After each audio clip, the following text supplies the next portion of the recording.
qiyama malam yace fadan Allah ya ayyuhan nasu ya ku mutane, wannan zance ne wanda ya haɗe dukkanin wanda yake baligi. Lokacin da aka saukar da wannan aya ana magana da shi, wa man sayantazimu fi silkihim, da wanda zai biyo su baya ya shiga tsari irin nasu, cikin waɗanda adda rayuwa a lokacin da wanda za a haifa bayan su, tun daga ran da aka saukar da wannan aya tana nan daidai da aikin ta har ran tashin alkiyama. mala yace fal ijma munaqidun ala anna akhirul umma mukallafun bima kullifa bihi awwaluha.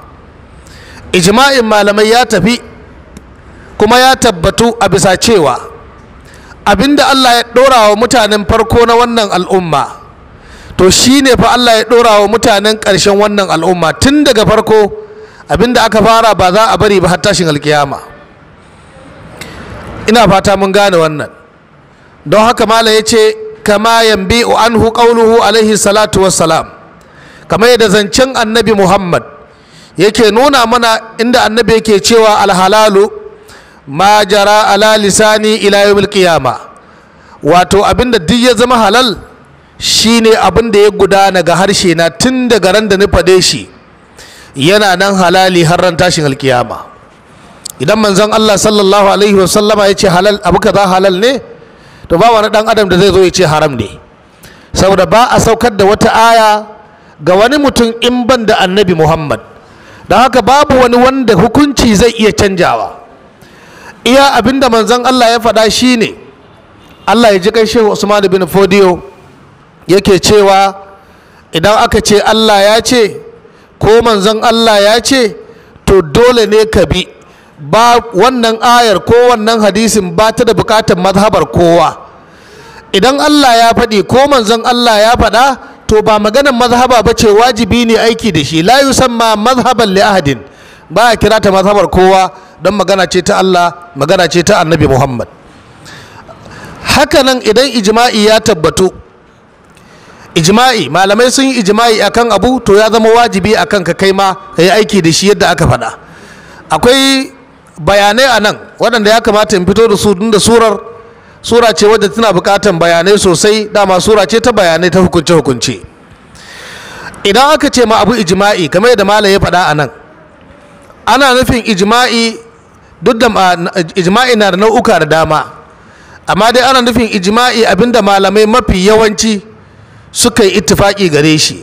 Akwai abinda yana da hadisi amma bai inganta ba, sai a ajiye hadisin a yi amfani da maganar mutane. Misali, malam mai ahadari Abdurrahman, Allah ya masa gafara, a littafinsa yake cewa idan ruwa suka canja ta hanyar launi ko ɗanɗano, ruwa suka canja, launinsu ya canja ko ɗanɗanonsu ya canja ko warinsu ya canja, sun lalace, ba a aiki da su. Wannan ba abu uku kenan ba? Ya zo a cikin al-mustadrak na al-imamul hakim, Allah ya masa gafara, shi ya ruwaito wannan hadisi daidai wa daida. Al-imam ibnu hajarin al-asqalani, Allah ya masa gafara, shi ma ya ruwaito irin wannan ruwayar cewa abinda ya shiga cikin ruwa ya bata launinsu ko ɗanɗanonsu ko warinsu, launinsu ya canja, ɗanɗanonsu ya canja, warinsu ya canza, sun tashi da aiki. Ya kawo hadisi akan wannan, amma hadisi ne wanda bai inganta ba, yana da illoli da yawa da suka ruguje hadisin. Ta amma dukkanin malaman addini gaba ɗaya sun yarda cewa idan ruwa ya canja ta fuskar launi ko ɗanɗano ko wari, ruwa ya lalace. Saboda haka wannan ana kiran shi ijma'i. Ban san ko an gane ba. Akwai abin da ya kamata in jawo hankalinmu da ni da ko a nan. Kada mutum ya ɗauka duk abin da aka rubuta a fiƙihu, littafin fiƙihu, sunan shi ijma'i. Ba shi ake ce mai ijma'i ba. Malamin ya rubuta tashi fahimta ne, abin da ya fahimta ne ya rubuta. Jama'a mun gane? Wani na iya saba mashi, ba dole su tafi guda ba. Abin da ka fahimta ne cikin hadisi ko aya shine kan rubuta. Ni ma abin da na fahimta ne cikin hadisi ko aya shine na rubuta. Yana yiwa mu ta yi daidai, yana yiwa mu sha bamban. Wannan ba a kiran shi ijma'i jama'a. In ba haka ba, in ka bibi littafin fiqhu, musamman ko da a mazhabar malikiya, za ka ji wani ya ce ya halatta a yi kaza, wani sai ya ce bai halatta ba, saboda shi bai fahimci haka ba. misali malam mai abin nan mai askari, malam mai askari, ina jin malam mai askari ne ko no, malam mai muktasar mai lawali ya ce idan mutum yana aure da mata biyu ɗaya ta ɓata mashi rai yana so ya sake ta, daga kofan gida sai ya kira sunan wadda yake so ya saka, muƙaddara sunanta Tumba, ya ce Tumba, to matan guda biyu ne da Tumba da Ladidi, ya ce Tumba, sai Ladidi ta ce na'am, wadda ya kira ita ta amsa, kun ga ba ita ta karba ba. Sai mai lawali ya ce dukansu guda biyu sun saku, dukansu da Tumbar da Ladidin duka sun saku. Aka ce saboda me? Ya ce saboda ita Tumba dama ita aka yi niyyar sake, niyya ta sake ta, ita ko Ladidi ai ta ji sauti kuma ta karba, don haka ta saku da wannan sautin da ta ji. ba san ko an gane hausar ba. Wannan kowa ya yadda. Malam mai Sirajus Salik shi ma dan mazhabar malikiya ne, ya ce a'a dukansu da Tumbar da Ladidin ba su saku ba. Kenan kaga abinda mai lawali ya faɗa, inda duk abinda fiqh suka rubuta ijma'i ne, kaga wancan ya zama ijma'i ko, to ga wani kuma ya saba mashi. Shi ko yace ba su saku ba, dalili shine wadda aka yi niyyar saki bata ma sani ba, wadda kuma ta karba ba ita ake nufi ba. So shi ko annabin Allah yana cewa innamal a'malu binniyat, saboda haka ba a kama mutum da abinda ba shi yi niyya ba. Allah madaukakin sarki ya mana gafara. Saboda haka dai Allah madaukakin sarki ya yi kiran da ya hada kowa da kowa. Don haka annabin Allah yake cewa halal shine abin da ya gudana a harshen manzon Allah sallallahu alaihi wasallama har ran tashin kiyama. Wa lafzun nas yashmilu dhukura wal inas. Mala yace kalmar ya ayyuhan nasu, kalmar nas ya hade maza da mata gaba ɗaya, kowa yana ciki hakikatan. Wannan kira sai Allah ya ce ittaqullaha rabbakum, ku ji tsoron Allah, ittaqu rabbakum ko ku ji tsoron Allah ubangijinku. Ai ittaqu iqaballahi shine ma'anan abin da malai yake so ya gaya mana. Shi ko malam Abubakar Gumi Allah ya masa gafara sai ya ce ai iqaballahi iqabahu alha'un damiru ya'udu ila man, ya'udu ila Allah. Ina fata mun gane wannan. Madadin ya ce ittaqu iqaballahi sai ya cire lahin kawai, sai ya sa alha'un damir, ya ce ittaqu iqabahu, ku ji tsoron azabarsa shiwa. Na'am, bi an tudi'uhu, ku yi masa da'a, bi an tudi'ullaha, kowa Allah da'a, sai ya cire Allah sai ya sa ha'un kawai, bi an tudi'uhu, alha'un damiru ya'udu ila man, ila Allah. Ha'i damiri ne yana komawa zuwa ga Allah dai, ku yi mai da'a shiwa, shi Allah din. Ba sa ko kun gane ba. Sai malai ya ce wa galabar dhukuru alal ina, sai aka rinjaye da kalmar maza akan mata. Dama maza sama suke da mata ko yaushe. Ma zo mai magana akan wannan insha Allah. Me yasa Allah ya faɗi wannan? Sai ya ce allazi khalaqakum min nafsin wahida, wanda shi Allah shine ya halice ku daga rayuwa daya, rayuwar annabi Adam alaihi salatu wassalam. Allah ya gaya mana wannan labari a suratul baqara, kuma ya gaya mana shi a surori wurare daban-daban, cewa an halicce mu ne daga annabi Adam da Hawwa. Ya ayyuhan nasu inna khalaqnakum min dhakarin wa untha. Ya ayyuhan nasu inna khalaqnakum min dhakarin wa untha وجعلناكم شعوبا وقبائل لتعارفوا. saboda haka إن أكرمكم عند الله أتقاكم إن الله عليم خبير. Allah ya ce ya ayyuhan nasu, ya ku mutane. Abinda Allah ya faɗa a wannan aya ta suratul nisa, aya number 1, ita ce abinda Allah ya faɗi a waccan aya, ya ayyuhan nasu, ya ayyuhan nasu taqu rabbakum alladhi khalaqakum min nafsin wahida, ya ayyuhan nasu inna khalaqnakum min dhakarin wa untha. Ya ku mutane, mu halicce ku daga namiji da mace. Namiji da macen nan sune Hawwa'u da annabi Adam alaihi salatu wassalam. Min dhakarin wa unsa wa ja'alnakum shu'uban wa qaba'ila lita'arafu. Allah sarki hikima. Waja'alnakum shu'uban wa qaba'il. Sha'ab, ma ma'anar sha'ab?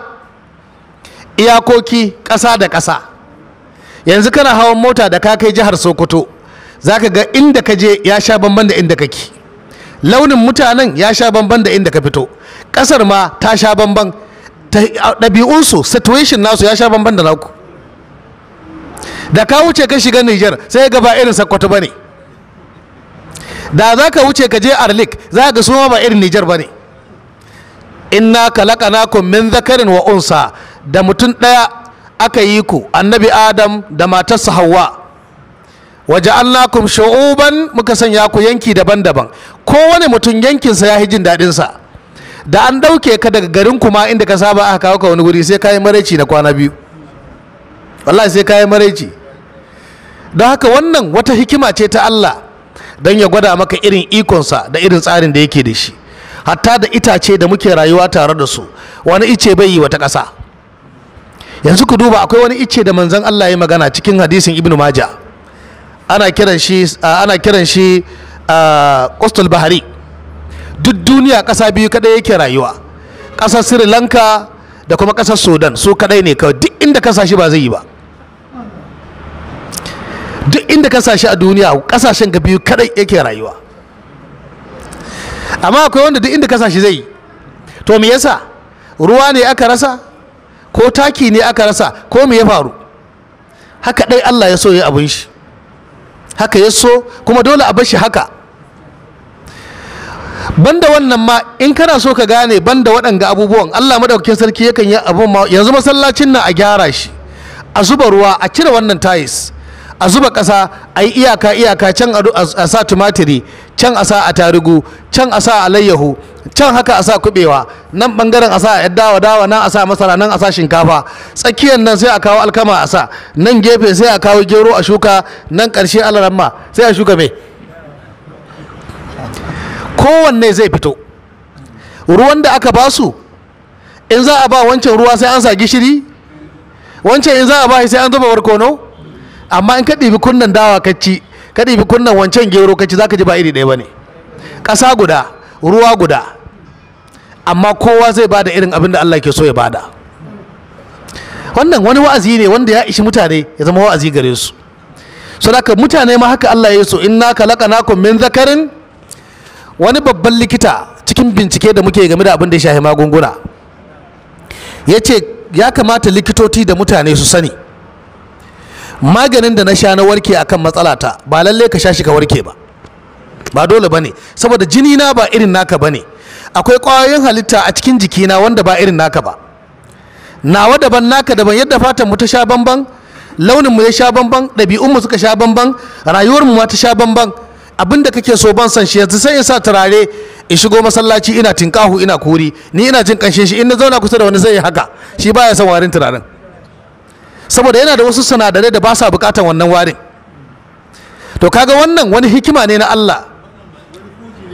Wani ko turaren ma za ya ji.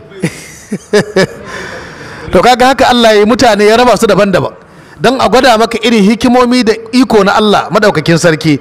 Bayan ya ce shu'uban, kuma sai ya ce wa qaba'ila, kabila daban-daban, kabila daban-daban. Wannan ba tabarme ne, wannan ba dukke ne, wannan ba hillace ne, wannan ba haushe ne, wannan ba yarbe ne, wannan ba kambare ne. Kuma abin da zai baka mamaki, kowa cewa yake shi an na kwarai yafi kowa. Kowa sai yake buga gaba ya ce mu mun hi kowa. Wata rana Malam Umar, shugaban majalisar malamai na mashegu local government, wata ran mun haɗu da wani badukke, gado yake, ya zo sayan gado maɗiye shi zai mata aure. To ni kuma wani abu ya kawo ni wurin mutumin, akwai wani tattaunawa da nake so mu yi, to sai ni daidai yana a cikin aiki sai na zo na same shi, muka gaisa da shi. Ga mutumin da ya zo sayan gado ga diyarsa gehe, diyar ta yi tsaye tana so a kammala gadon a bata, ana so a yi mata aure.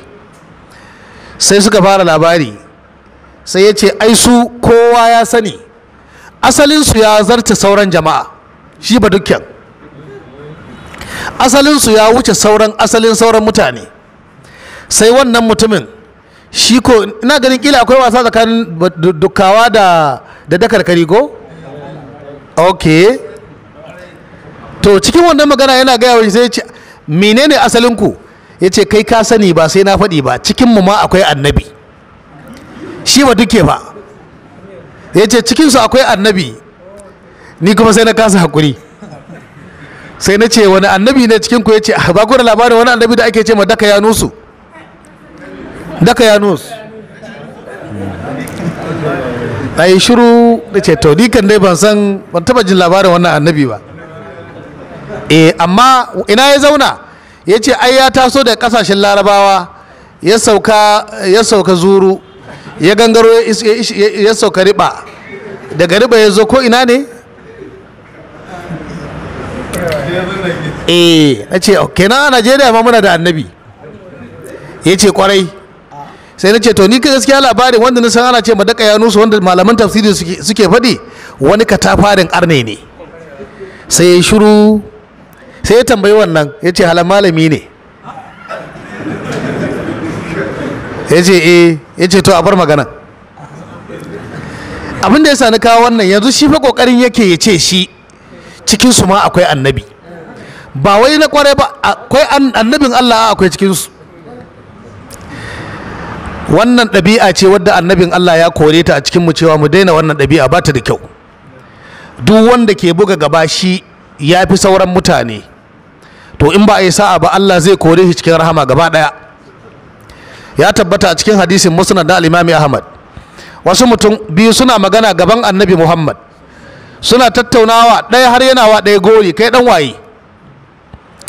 Ya ce kai ka san ni ɗan manya ne a nan gari, ubana shine wani, ɗan gidan wani, jikan wani, tattaɓa kunnan wani. Sai guda ya ce to Allah ya kyauta, ni dai babana shine wani, ɗan gidan addinin musulunci. Sai manzon Allah ya ce ku daina wannan ɗabi'a, ba ta da kyau. Ya faru zamanin annabi Musa alaihi salatu wassalam, wani bawan Allah ya yi alfahari da mutum 9, shine ɗan gidan wane, jikan wane, jikan wane, sai da ya faɗi mutane 9. Ɗaya daga ciki abokin maganarsa shi ko sai ya faɗi mutum 2, shi na uku, cewa su kam 'ya'yan addinin musulunci ne.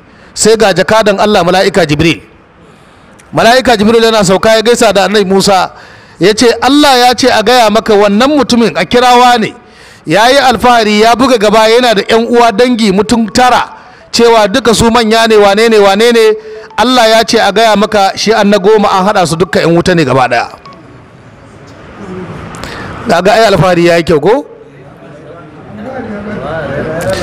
Ya ce a gaya maka wannan da ya faɗi mutane 2, ya faɗi shi na 3, da 'yan wuta ne, Allah ya mai da soyan aljanna. Alfahari ba shi da wata rana, ba shi da wata rana. Akwai ƙabilun da wallahi tallahi wani ko ruwa ka bashi sai ya ɗan kyamaci ruwan nan a zuciya shi, don abin da yake kallo kai ba ka da asali, haka da asali. Wata rana na yi wata kuduba akan wannan a masallacin Juma'a. Wani bawan Allah cikin Nufawa ya tashi ya ce annabi Luqman cikin su yake, don haka su suna da asali. Daina cewa mutane ba su da, a daina kuri da asali, dole su yi kuri da asalinsu. Na ce mu ɗauka annabi Luqman shine mahaifinka, sai an kai me? Ya ce shi yana gaya mun ne, haka abin yake rubuce. Na ce to ai duniya ta yi sauki yanzu, wannan ba waya ba ce, sai ka sa littafi 30,000 a ciki, 30,000 kwaran gaske, littafi 30,000 sai ya kuma ka ɗauka sai an ɗibi lokaci, yanzu cikin awa guda duk ka gama sa su, duk suna ciki. Yanzu wannan waya akwai littafi sama ga 100,000 a ciki, da wanda ya san son mai tana da babban, to littafi kowane iri kana iya sawa, komai girman shi, littafin da baka iya sayi. Na ce to abinda za mu yi, mu je, tunda ina da system, na dauko kwamfuta na muka shiga daki da shi, muka kira wasu, muka rubuta Luqman da kabilarsa, muka sa shi raga, muka sa tafsiri sama ga 500 raga gaba daya, muka mika wata. Ka san ba sai ka, yanzu wahala ta kare, ba sai ka dauko littafi ka duba kai haka sa raga kawai ka kyale ta gama maka aiki, a gama sacin, a tara ma ga result ya hito kawai. Aka gama, dukkanin malamai mutum guda ne ya ce lallai Luqman sunansa Luqman al-Hakim, kabilarsa ana kiransa Nubbe. Ya ce to kaga Nubbe ai Nufawa kenan. Ni ce to yanzu duk tafsirin nan ba su yadda ba, sai guda daya shi zai tabbatar muku da gaskiya. To shi ma karshe ya ce ba haka nan bane, shi ma sabani ya kai. To kaga yanzu shi wannan me yake so ya ce? Su mutanen kwarai ne cikin su. In ka je Sakkwato wallahi za ga fa Sakkwato yadda yake buga gaba, su a da dan podiyo. in ba ya sa ba mu ma kebe sai mu buga gaba mu ce muna da Abdullahi Gwandu ko ya yaran ba ko sai mu gaba da dashi ba haka abin yake ba. Wato shi musulunci ne, an kori kabilanci, haɗa kai ake a tafi tare, wanda wannan ɗabi'ar ta kabilanci tana ƙoƙarin shiga cikin mu ta hana mu aure. Sai wani kabila ya zo ya nemi ɗiyarka sai ka ji matarka ta ce Allah ya kiyaye, Allah ya kiyaye mu, Allah ya tsare. Sai ka ce saboda mi? Ta ce ni ɗiyata ta auri kabila kaza, Allah ya kiyaye. Wato kalmar Allah ya kiyaye din ma in za a yi ta sai a yi mata madda, an yi mata ɗan wani ɗan guntun idigami saboda ka san girman maganan. Allah ta'ala ya ce inna khalaqnakum min dhakarin wa unsa wa ja'alnakum shu'uban wa qaba'ila lita'arafu. Allah ya yi wannan ne don ku san juna, inda an yi ku kala ɗaya ba ku gane junanku. Inna akramakum indallahi ataqakum, mai girma a cikin ku wajen Allah shine wanda fi ku tsoron Allah. Yasa nan Allah yake cewa allazi khalaqakum min nafsin wahida, Adamu wanda ya halice ku daga rayuwa guda, ita ce rayuwar annabi Adam. Wa khalaqa minha zawjaha, ya halitta ma wannan mijin ko wannan mutumin matarsa. Waye matarsa? Hawwa bil mad. Waɗansu malamai suna cire wannan madda, idan an cire madda karatun ba zai ba, sai a ce hawa ko hawa, ko ana iya sa maddan a sa shadda kuma a ce hawa bil mad. An gane ko? Min dila'in min a'da'ihi al-yusra, an halicci hawa daga awazar annabi Adamu, awaza ta hagu. Shi yasa manzon Allah sallallahu alaihi wasallama yake cewa mu yi hakuri da mata. An halicce su daga awazar hagu, wanda ba za ka iya wa mace daidai ba, tana nan karkace haka za a tafi, wallahi ba ka iya mata daidai. Wani mutum ya kawo karan matar saurin sayyidina Umar, yana bambami, ko da ya zo ya cimma matar sayyidina Umar tana bambami, billahi lazi ban yadda, wallahi ban yadda, sarkin musulmi da an ce ma sarkin musulmi shikenan sai ka rika yabu da ka ga, to wallahi ban yadda. Sai ya juya ya koma, sai sarkin musulmi ya kira shi, kai bawan Allah lafiya ka zo ka koma? Ya ce na kawo karan matata, na ga abin da aka yi min gashi nan ana yi ma, don haka ba to mi zai yi karawa ya koma kawai mata sai hakuri, sai hakuri. Za ta yi maka abin da hawan jini na iya kama ka, in ka yi magana ta ce don ɗai na yi kaza kaza ɗai, amma in ka yi rabin shi sai zama matsala. Saboda haka dama annabin Allah ya ce da awazar hagu aka yi ta. Wa bassa farraka ko faraka wa nashara, aka ɗaiɗaita aka yada tsakanin minhuma, tsakanin annabi Adamu da Hawwa, min Adamu Hawwa ko aka sako aka halicci rijalan kathiran wa nisa, maza da yawa da mata. wattaqullaha allazi tasaaluna bihi, ya ku bayin Allah ku ji tsoron Allah da kuke roƙon junanku da shi. Wani don Allah ka yi mun kaza, wani don Allah ka bar kaza, wani don Allah ka je ka yi mun kaza, wani don Allah ina son ka yi mun kaza. Wannan don Allah to Allah nan da kuke roƙon junanku da shi, Allah ya ce ku ji tsoron shi. A nan akwai abin da ya kamata in nuna mana, da ni da ku gaba ɗaya muna da gyare-gyare a nan. Akwai duk lokacin da mutum zai yi addini ya kamata ya rika bincike, kuma ya rika tambayan malamai domin ya fahimci me ake nufi. Don Allah ake cewa, in kana so ka haɗa mutum da Allah, don Allah ake cewa. Kar ka ce don Allah don annabi. Jama'a mun gane? wattaqullaha allazi tasaaluna bihi, don Allah. Kada ka ce don Allah don annabi. A nan ka yi wa Allah abokin tarayya, shi ko Allah ba shi da abokin tarayya. Yana yiwa ka ce ana so a ce ba a hada Allah da annabi, sai a ce maka wata rana annabi Muhammad yana kan jaki, sai ya goya Mu'azu dan Jabal, annabi a gaba Mu'azu a baya. Haka dai annabin Allah annabi Muhammad sai ya ce ma Mu'azu dan Jabal, atadari ma haqqullahi alal ibad wa haqqul ibadi alallah, ka san abin da a haƙƙin bayi zuwa ga Allah, kuma ka san abin da a haƙƙin Allah zuwa ga bayinsa? Mu'azu ya ce Allahu wa rasuluhu alam, Allah da manzo Allah su suka sani. Ya ce haqqullahi alal ibad, haƙƙin Allah ga bayinsa an yi abuduhu wa la yushriku bihi shay'a, su bauta mai kasu mai shirka da kowa. Shi ko haƙƙin Allah ne, in dai baka yi mai shirka ba, shi ko ba zai maka azaba ba. to sai annabin Allah sallallahu alaihi wasallama ya ja kunnen mutane. Wani ba Yahude yana gaya ma wasu sahabbai daga cikin sahabban annabi Muhammad, kuna da mazaje masu imani masu aikin addini, sai dai akwai shirka da Allah cikinku. Sahabi ya ce ban gane hausar ka bai, ce akwai shirka da Allah, in kun tashi magana sai ku ce don Allah don annabi. Don Allah don annabin nan shirka da Allah ne, me ya kawo Allah da annabi a waje daya? Sai ya zo ya gaya wa manzon Allah. Annabi ya ce kuna faɗin haka? Suka ce muna faɗi. Annabi ya ce kar a sake daga yau. In rantsuwa za ka yi ka haɗa mutum, man kana khalifan falyakhlifu billahi aw liyasmut, wa fi ruwaya aw liyaskut. Wanda zai yi rantsuwa ya rantse da Allah. Na rantse da Allah. Da kace na rantse da Allah da annabi, rantsuwa ibada ce, har da kafara take da shi. In ka yi rantsuwa, rantsuwa kala uku ne. Rantsuwa kala farko ita ce rantsuwa wadda ake ce ma lagawul yamin. Lagawul yamin, jama'a mun gane. Rantsuwa kala na biyu ita ce ake ce ma yaminul gamus. Yaminul gamus. Rantsuwa kala na uku ita ce yaminul hinthi. Rantsuwa farko lagawul yamin ita ce rantsuwa ta gaisuwa ta harkokin rayuwa. Ina kwana dan da lahiya lau wallahi, lahiya lau wallah, lahiya lau wallah. To me ya kawo lahiya lau har da walla ciki? Ba daidai bane. Annabin Allah ya ce ku hattara da irin wannan rantsuwa. Irin rantsuwa ce da take shahuwan kasuwanci. Komi ka tara in kana wannan rantsuwa sai kayanka ya rushe. Kana kallanta kamar wasa. Lahiya lau wallahi, ya gida lahiya lau wallahi, ya harkoki wallahi lahiya lau wallah. Akwai wasu kabilu sun iya wannan rantsuwar. Ba zan faɗe su kansu ga gida. Sun iya wannan rantsuwa su gaji.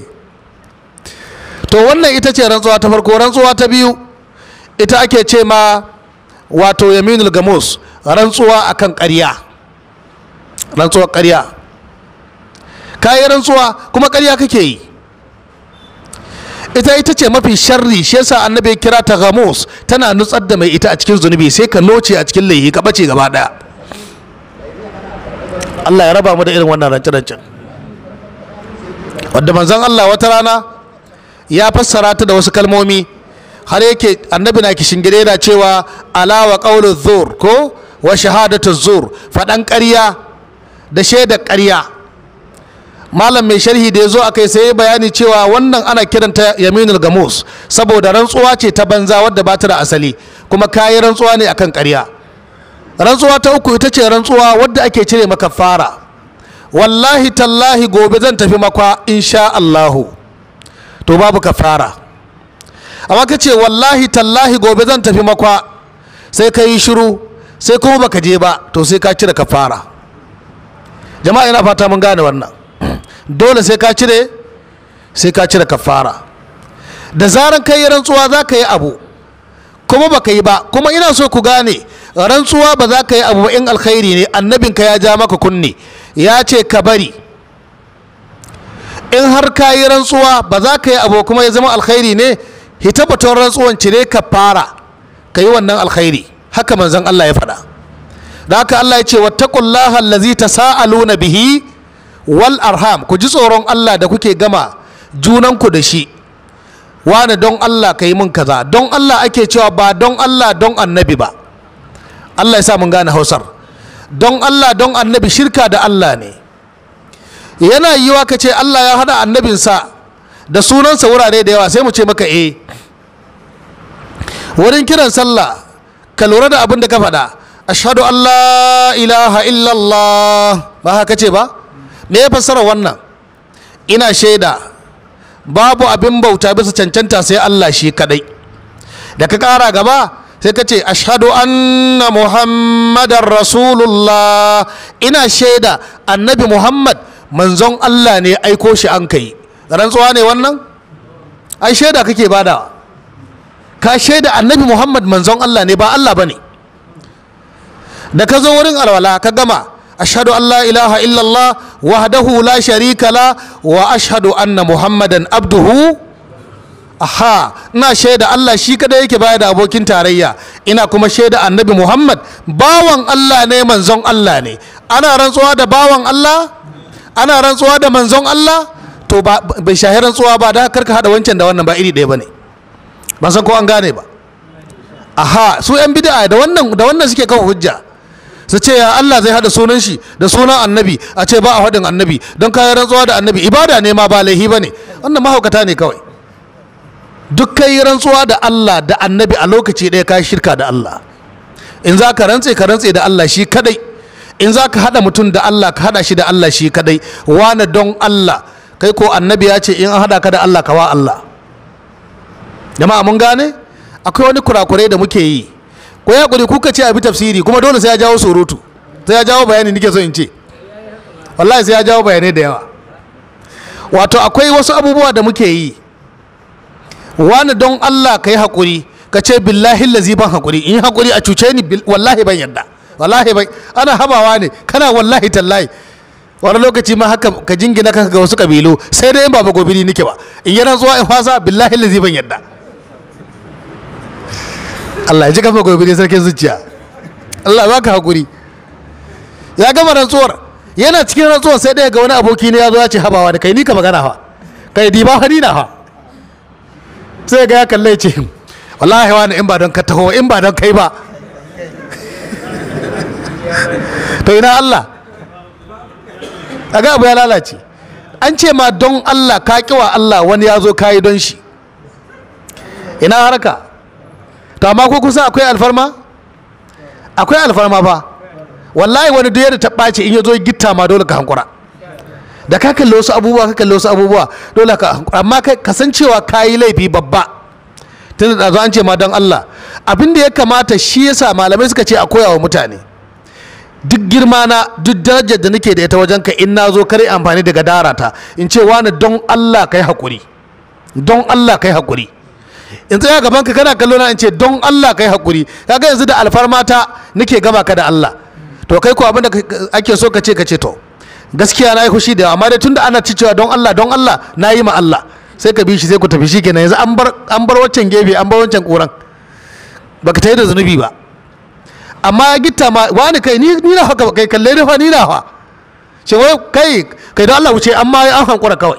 Wani lokaci haka wani zai yi ma ya ce amma hankura wuce kawai, sai baka nan kana makarkata. Allah ka gafarta mana. Saboda Allah ya ce wattaqullaha allazi tasaaluna bihi, ku ji tsoron Allah wanda kuke roƙon junanku da shi. Tasaaluna fihi idgamut ta, ai asalin kalmar wattaqullaha allazi tatasaaluna bihi ne, sai aka ce ta i guda, shine ma ne ce fihi idgamut ta fil asl fi sin, aka cire ta i guda a cikin asali aka mai da ita sin. Wa fi qira'atin bit takfif bi khadfiha, wa cikin wata qira'a sai aka sauka wato kalmar ba tsananta ta ba, sai aka shafe ta inda har yanzu, ai tatasaaluna bihi. Ina fata mun gane wannan. Allah da kuke roƙon junanku da shi, fi ma bainakum, abinda ke tsakaninku, haisu yaqulu ba'dukum li ba'din as'aluka billahi wa anshaduka billah, wato ina roƙonka saboda Allah, ina gama ka da Allah. Sai manzon Allah ya ce, sai Allah madaukin sarki ya ce wattaqul arham, madadin a ce wal arhama sai aka ce wattaqul arhama a tafsiri interpretation. Ina fata mun gane wannan.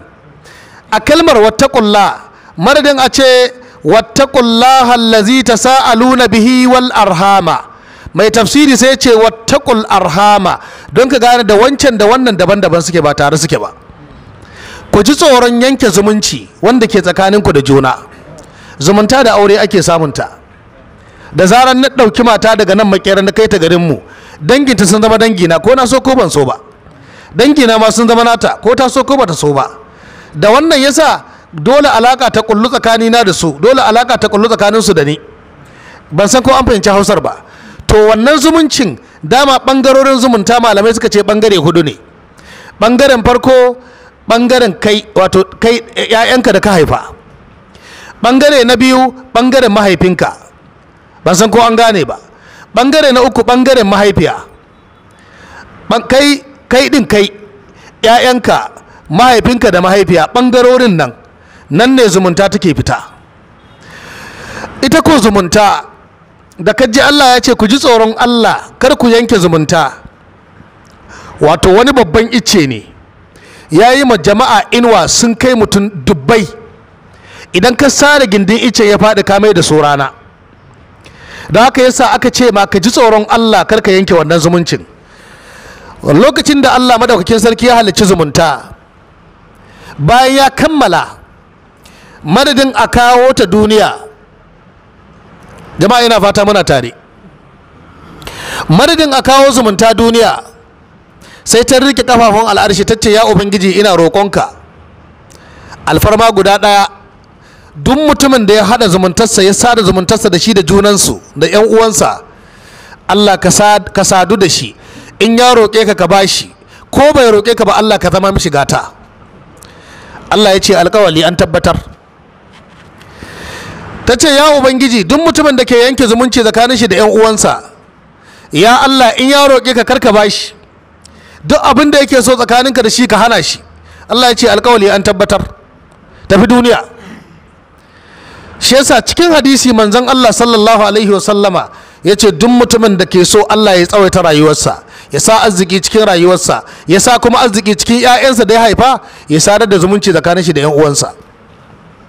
Wani da ya yi kuɗi kowa canjawa yake yi, wallahi har da uwaye ma canjawa zai yi.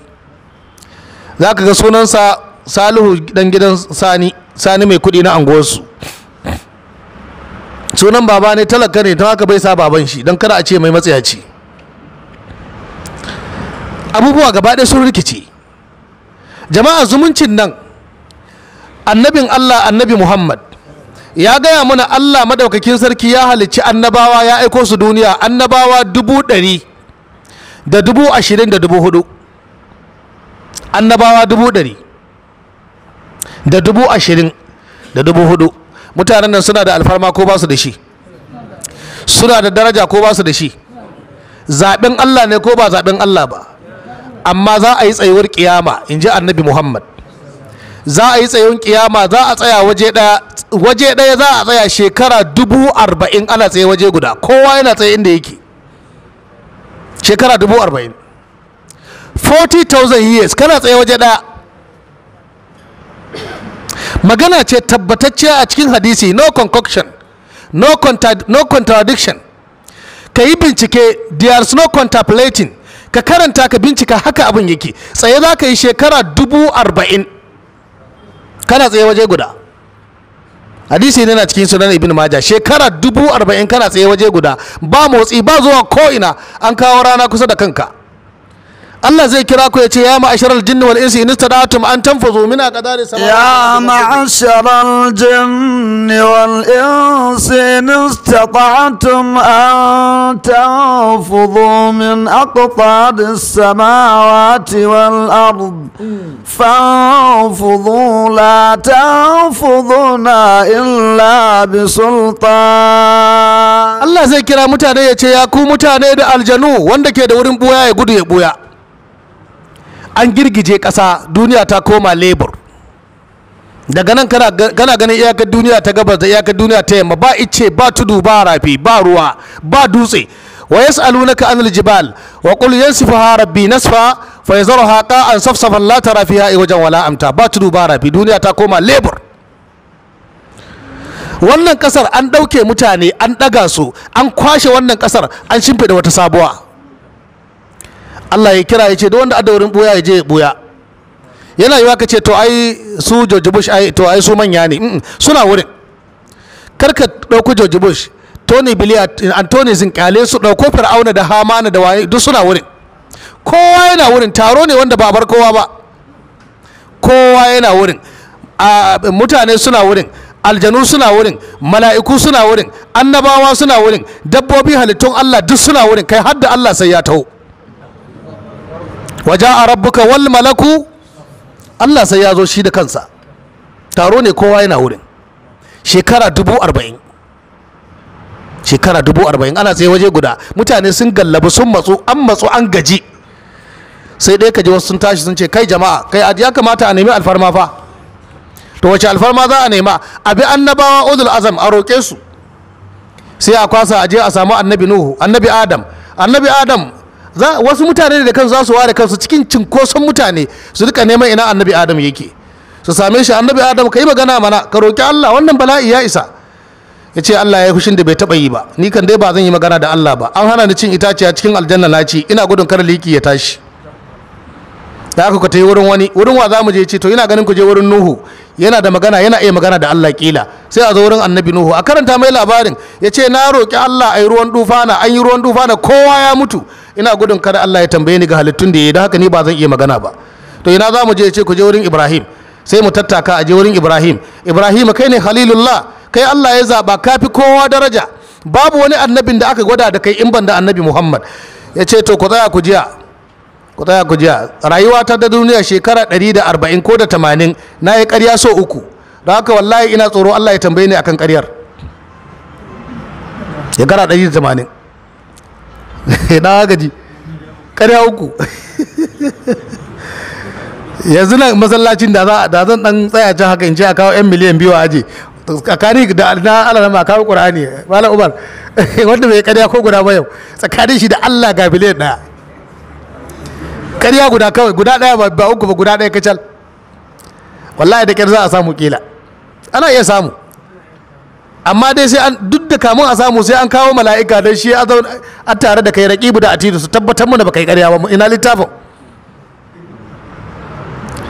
To ku duba rayuwar shi gaba ɗaya ƙarya 3, kuma ƙaryan nan duka ya yi da ya kare addini, kuma su yake jin tsoro kada liki ya tashi ya ce a je wurin wani, a kwasa a zo wurin annabi Musa ya ce na zo rabon hada baki ɗaya da wani bani Isra'ila suna fada, na zo rabon hada ni kashe shi, amma Qur'ani ya gaya mana suratul Qasas ya roki Allah yafe mai, Allah ya ce ya yafe, amma har yanzu shi dai hankalin shi bai kwanta ba.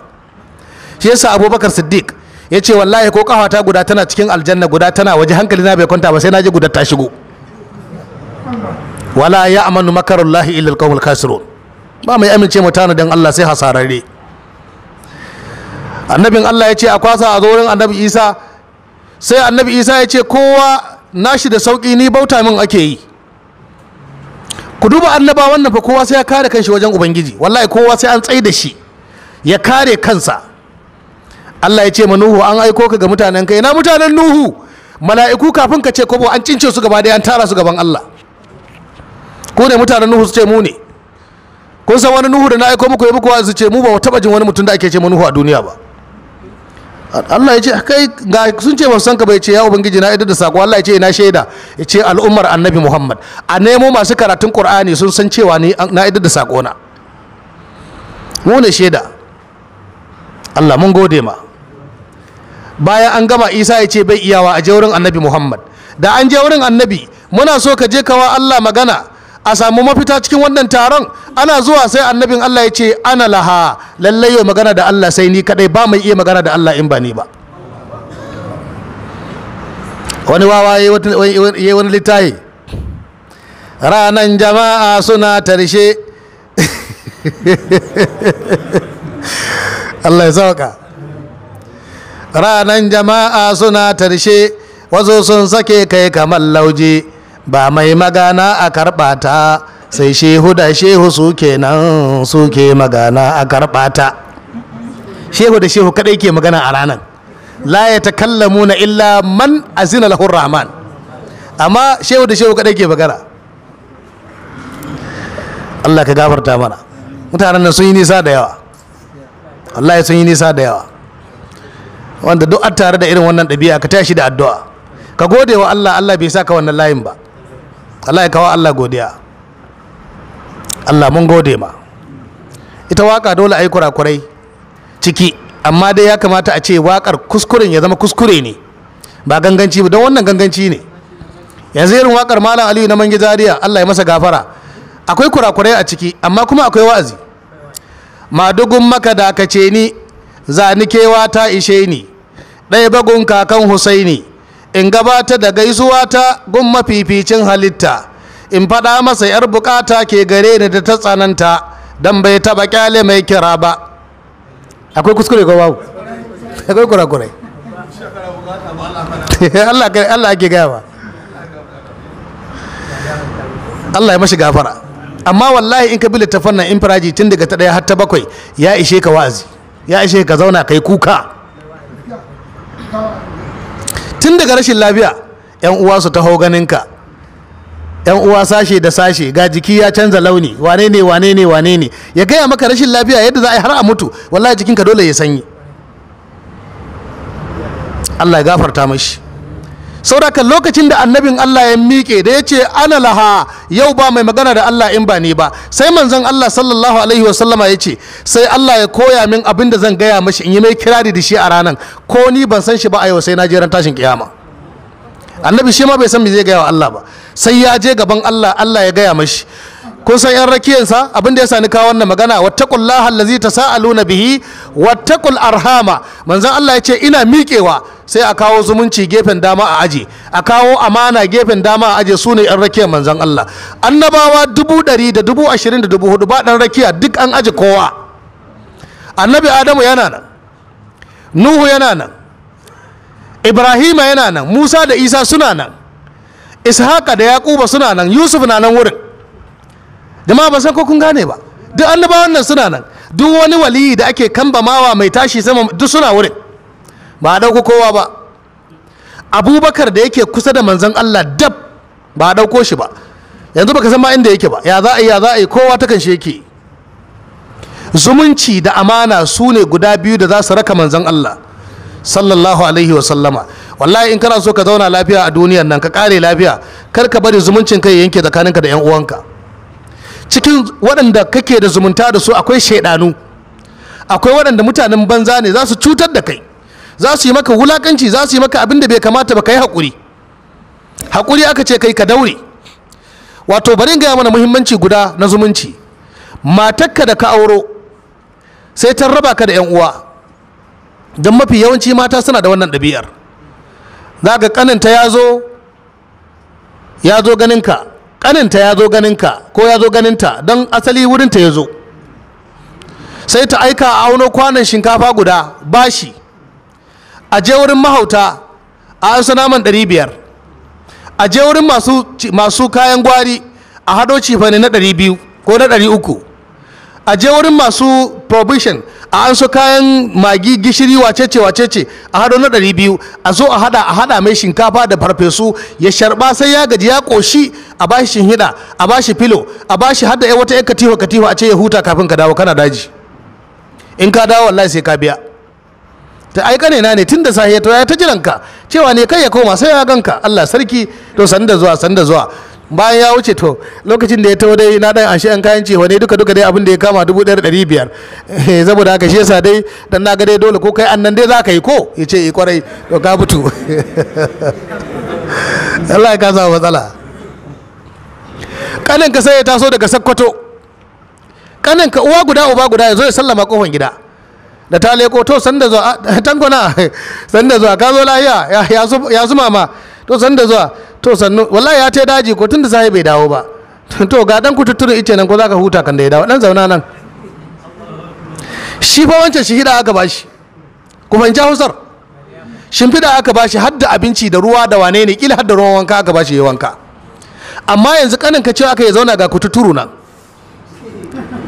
ya zauna, yunwa ta ci shi ya gaji, ko da za ka dawo ya galabaita ya gallabu, tana can gida tana kwana, ba abin da ya dame ta, ko tana wasu harkoki ba ta damu da shi ba. Yanzu da Allah wannan gobe zai ji daɗin dawowa, kanin ta gobe zai dawo ko bai dawowa, da gudu zai dawo. Wannan shine bala'in da yake faruwa. Ka je Abuja ga abin da yake faruwa, ka je Abuja ka ga irin abin da yake faruwa. Mutum ya ɗebe kuɗi ya kashe ma uban matarsa da ƙannan matarsa da wane ne, ya samun musu aiki, ga ƙannan shi ƙasa, wallahi ba ruwansu da su, sun shiga tsakani. Irin wannan yana mutuwa, Allah da ya san gawo fari, Allah na ɗauke shi. Ɗan abin da take tinƙahu da shi ya ƙare, ɗiyan nan hannuwa ya kamata su koma, ba hannun dangin miji ba. To wa zai karɓa? Ta riga ta raba su, kowa takaicinta yake ji, takaicin ya shafi 'ya'yan. Takaice yaro bai maka laihin komi ba, amma da ka kalle ka gane dan gidan wancan ne, sai ka ji gaba da zuciyarka ta kona. Ta raba shi da dangi, ta yi kaza. Wallahi tallahi mata da yawa sun raba dangi da irin wannan system. Amma da kayi magana, to mi nayi, to ai ban ce mai komi ba, zagin shi nayi, ai Bahaushe na wata magana, shimfiɗan huska na ai shimfiɗan tabarma. Yanzu alaran man nan in haɗu da shi in ce akramaka Allah ga 2,000 a sha ruwa, Allah kyauta, da Allah sai ka ban wuri da Allah, kai da ka zo sai ka kana wani muzu kana shikenan, an jima haɗu da shi, alaran ma don Allah zo mana, ina kai ga 500 ka, amma wuce da Allah ka zo kai wani tsaye kana mai wani kallo haka. Zan kira shi ma in ce zo ga 500, ce amala abu ce kai ba 500 ba da ita nake rayuwa ba, saboda bai samu kalmomin kwarai wajena ba, bai samu huskata ba, ba san ko an gane ba. Allah ya sa kun gane ya jama'a. To amma fuskan nan da aka bashi, aka tarbe shi da hannu biyu, wallahi gobe sai ya dawo da ƙarfi. wattaqullaha allazi tasaaluna bihi wattaqul arham an tuqaddiuha, ku ji tsoron yanke zumunci. Wa fi qira'ati bil jarri wattaqul arhami, a cikin wata qira'a adafan ala damir, sai ya zama adafi akan damirin da aka wuce baya. wattaqullaha allazi tasaaluna bihi wal arhami, bihi wal arham, ba sa ko an gane ba. wa kanu yatanashiduna birrahim, larabawa can da suna gama juna da zumunci, wani kawa zumuntar da ke tsakaninmu. inna allaha kana alaikum raqiba, ya ku mutane Allah ya kasance mai kiyayewa li a'malikum, ko ga ayyukanku. fa mujazikum, zai saka muku biha da aikin. ay lam yazal muttasifan bizalik, ubangiji bai gushe ba yana siffanta kansa da wannan aiki. wa hadhihi al-ayatu muqaddamatu lil ahkam allati tarbadu bayna allahi wan nas, wannan aya ce ɗaya daga cikin ayoyin da ke kulla alaka ta ainihin mu'amalat ko zance ko tattaunawa tsakanin Allah da bayinsa. Yanzu wannan wannan aya tana jawo ka, tana gwada maka wasu abubuwa muhimmai wanda Allah madaukakin sarki ya saka. wallati tarbudu bainan nasi ba'dhum li ba'din, kuma tana kulla mutane tsakaninsu da sashi. wa fiha husnul mutalla, matsala ciki akwai kyakkyawan mahanga. summa shara'a fi bayanin mawarid al-ittiqa wa mazanihi ne ko, sannan sura ta shiga cikin bayani ga ainihin matisgar abubuwan da ake so ka kiyaye da kuma ababen da ake so a kawatar maka cewa kada ka fada ciki, Allah ta'ala ya kama ka. faƙala, Allah madaukakin sarki ya ce, وآتوا اليتامى أموالهم ولا تتبدلوا الخبيث بالطيب ولا تأكلوا أموالهم إلى أموالكم إنه كان حوبا كبيرا. wani babban mai kuɗi a wani yanki da ake ce magadafa na Allah ya masa rasuwa. Da Allah ya masa rasuwa ya bar dukiya mai ɗimbin yawa, ya bar ɗa guda, kuma ɗan ƙarami ne. Shi ko wannan bawan Allah sai ya kwanta bisa kuɗin kawai, yana ta harakar shi. Kai da kansa sai ji tsoron Allah, hankalin shi ya tashi, sai ya zo wurin annabi Muhammad sallallahu alaihi wasallama ya tambaya, ya manzon Allah, wannan yaro babansa ya rasu, ya bar dukiya mai yawa, ban san haƙƙin wannan yaro a cikin dukiyar ubansa ba, amma ni dan uwansa ne, me ya kamata in yi? Sai Allah ya saukar da wannan aya. Yana gama magana sai ga mala'ika Jibril. Allah ya ce wa atul yatama amwalahum, ko ku ba marayu dukiyarsu. Ai wa atul yatama sigaran, an gane ko, wa atul yatama sigaran. Wannan abin da ya me rubuta muku a nan? Sigaran sai me?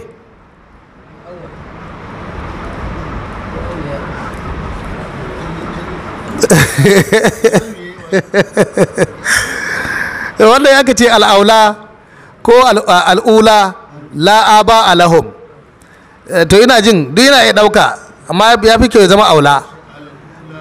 Al'ula ba? La'aba alahum. Ku ba ƙananan, ku ba marayu ƙanana dukiyarsu wanda ba su da uwaye. Qadimal kalamu fi ma ya ta'allaqu bihim li izhari kamali inayati bi amrihim.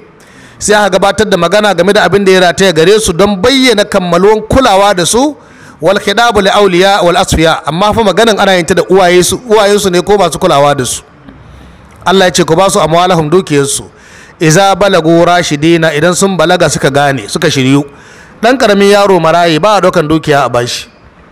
Samun aka yi mutum mai amana a ce rike wannan dukiyar wani ce 100 kaza ne, tana hannunka, amanar Allah.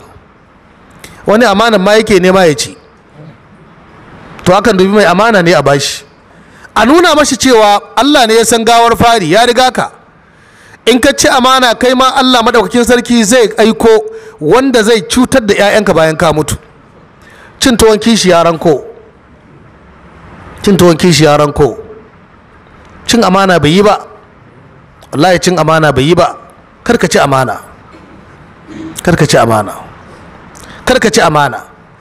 Annabin Allah annabi Muhammad ran da aka yi fatahu ma'ato, ran da aka yi, ran da ya abin nan hajjatul wada, hajjin bankwana, bayan manzon Allah ya zo ya hau mimbarinsa, wato ya tsaya hilin arafa, an gama saukan mai da wasu ayoyi da za a saukan mishi, annabi ya wata huduba mai tsada sallallahu alaihi wa alihi wa sallama. Annabi ya ja hankalin mutane, ya ce ya ku mutane, a cikin wani wata muke? Kowa yana shiru. A wani wuni muke? Kowa yana shiru. A wani guri muke? Suka ce Allah da manzan Allah suka sani. Annabi ya faɗi shekarar, ko ya faɗi ranar, ya faɗi watan, ya faɗi ranar, ya faɗi wurin. Ya ce to jininku da dukiyarku da mutuncinku haramun ne gare ku, kamar alfarman wannan wata naku, kamar alfarman wannan wuni naku, kamar alfarman wannan wajen da kuke a cikinsa. Haramun ne wani ya cuci wani. Sai annabi ya faɗi wata magana ta ban mamaki sallallahu alaihi wa alihi wa sallama. Ya ce duk abin da ya faru a lokacin jahiliya na take shi, a wuce shi, a wuce shi, a wuce shi. Duk abin da ya faru tsakaninka da wani ya faru, ya faru, to an wuce shi. Annabi ya ce na take shi, kar wanda ya koma tasowa da shi. Karka ce tsakaninmu da ku da hakowa ya san akwai gaba, hakowa ya san yaƙi muka yawa. To yanzu wannan jahiliya ake ce mashi. To an ga an take wannan, a wuce wannan, in ji annabi, a wuce shi, a wuce wannan, a wuce shi. Sai manzon Allah ya ce ina tsoratar da ku Allah, ku ji tsoron Allah game da iyalinku, ku ji tsoron Allah game da matanku. Kun auro su da sunan Allah, kun samu halaccin kwanciya da su da littafin Allah. Duk wanda ya ci amanan matarsa, ni zan tsaya mata nan tashin kiyama. Wane mutum? Wallahi kai yadda annabi ya tsaya mata, shi a lauya kai ka san ka mutu. wallahi wata kai kawai. Da zaran annabi ya tsaya mata aka ce to kewa, aka tace manzon Allah zai tsaya maka, kai ka san kawai dai kai shiru dan wuta kake. wallahi baka da magana. Haka annabi ya ce ittaqullaha fin nisaikum, ittaqullaha fin nisaikum, ittaqullaha fin nisaikum. Ku ji tsoron Allah game da matanku, ku ji tsoron Allah game da matanku, ku ji tsoron Allah game da matanku. Annabin Allah cikin maganar ya faɗa wata magana mai ban tausayi, ya ce suna tare da ku kamar dabba da take ɗaure a turke, da za ka je gida ka ce na sake ki, saura me? Ta saku, ba ta da dubara, ba ta da dubara. Shi yasa aka ce tunda ka hita hankali, sai aka ɗauki sakin aka sa a hannunka.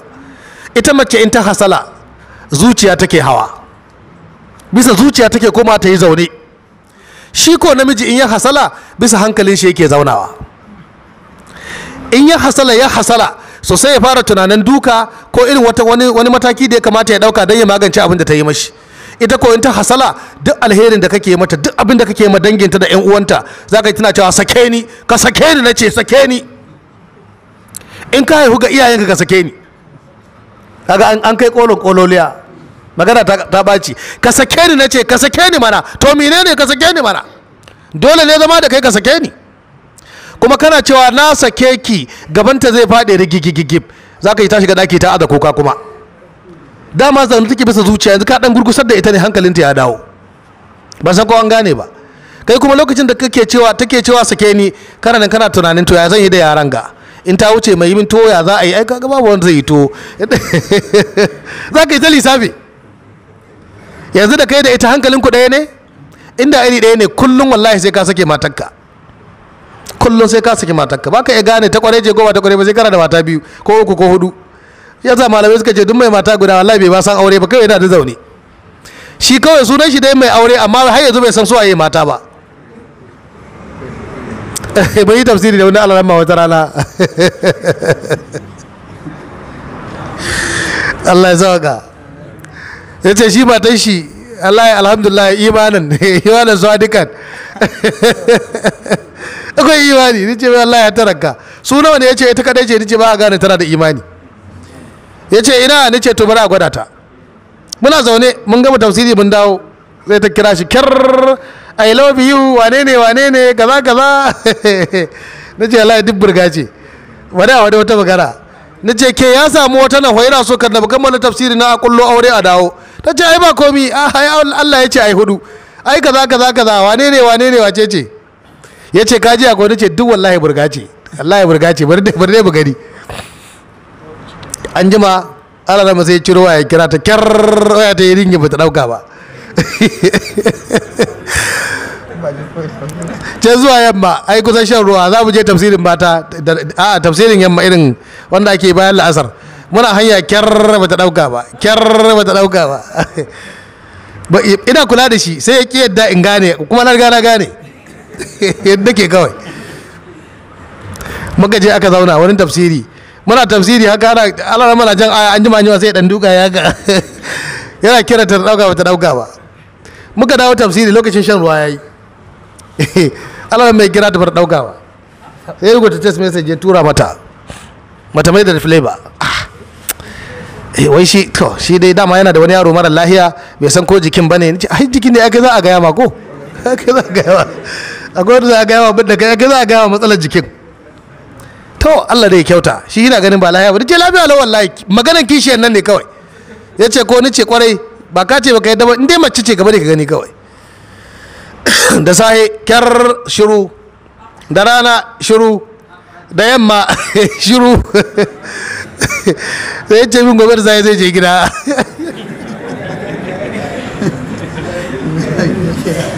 Raje za ka je gida lafiya ya ce yana zai je duba gida. Raje da sai ka dawo.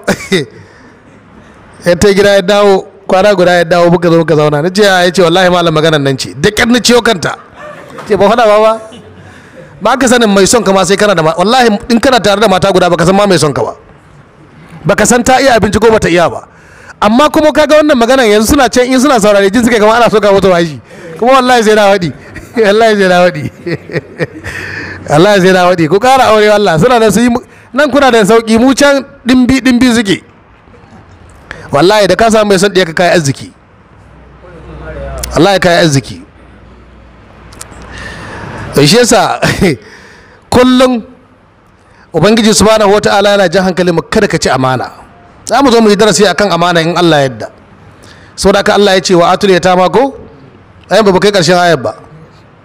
Aha wa atul yatama shigaran al'ula la aba lahum qadibal kalamu fi ma yata'allaqu bihim li izhari kamal al-inayati bi amrihim wal khidab li awliya wal awsiya amwalahum idza balagu rashidin ko wala tatabaddalu al-khabisa haramu bit tayyib. Kada ka ainihin wato cakuɗa haramun da mai kyau ka ɗauko dukiyarsu mai kyau ka sa cikin naka ka ɗauki naka mummuna ka sa cikin nasu an gane ko ai ta'khudhuhu kama taf'aluna min ahdil jayyid min malil yatim wa ja'alir radi kamar yadda kuke aikatawa ku sanya mai kyau nasu ku ɗebo nasu mai kyau ku sa cikin naku ku ɗauki naku mummuna ku sa cikin naku. Wala ta'kulu amwalahum kada ku ci dukiyarsu madmuna wato madamumatun abin tarowa ku dai bana su kusa cikin naku ila amwalikum kada ku yi haka innahu kana huban kabira wannan zunubi ne ko laihi ne ko zalunci ne mai girma. Wannan bawan Allah na jin wannan aya yace na tuba na bi Allah na bi manzon Allah dukiyar wani kaza ya bari don haka na aje madan in yi girma zan dauki abi ne in bashi.